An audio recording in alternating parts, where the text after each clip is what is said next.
So hi guys, టాలీవుడ్లో జయాలతో ఏమాత్రం సంబంధం లేకుండా సినిమాలు చేస్తున్న హీరోలు చాలామంది ఉన్నారు. కానీ అందులో ప్రత్యేకతను చాటుకుంటున్న వాళ్ళు మాత్రం కొందరే ఉన్నారు. అలాంటి వాళ్ళలో హీరో సందీప్ కిషన్ ఒకరు. రిజెక్ట్ ఎలా ఉన్న ప్రయోగాలు చేస్తున్న ఆయన ఇప్పుడు ఊరు పేరు భైరవకోన అనే చిత్రంతో ప్రేక్షకుల ముందుకు వచ్చారు. ఈ చిత్రం 2 రోజుల కలెక్షన్లు చూడబోయే ముందు ఒక చిన్న రిక్వెస్ట్. మన ఛానల్లోని వీడియోస్ చూసి నచ్చితే సబ్స్క్రైబ్ చేసి లైక్ కొట్టి షేర్ చేయండి. ఈ చిత్రానికి నైజాంలో 3 కోట్లు, సీడెడ్లో 1.30 కోట్లు, ఆంధ్రప్రదేశ్లోని అన్ని ప్రాంతాలు కలిపి 4.40 కోట్లకు అమ్ముడుపోగా ఈ సినిమాకు తెలుగులో 19.50 కోట్లు, rest of India, Karnataka, overseas ఏరియాలో కలిపి 1.50 కోట్లతో కలిపి ప్రపంచవ్యాప్తంగా 10.20 కోట్ల బిజినెస్ జరిగింది. ఈ చిత్రానికి మొదటి రోజు అనుకున్న దానికంటే ఎక్కువ రెస్పాన్స్ రాగా రెండవ రోజు అంతకు మించిన స్పందన లభించింది.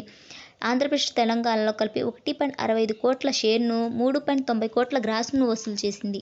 ఈ చిత్రం తెలుగు రాష్ట్రాల్లో నైజాంలో 1.70 కోట్లు, సీడెడ్లో 40 లక్షలు, ఆంధ్రాలో మొత్తం కలిపి 1.65 కోట్లు రాబట్టిన ఈ చిత్రం 2 రోజుల్లో 3.75 కోట్ల షేర్ను, 7.15 కోట్ల గ్రాస్ను వసూలు చేసింది.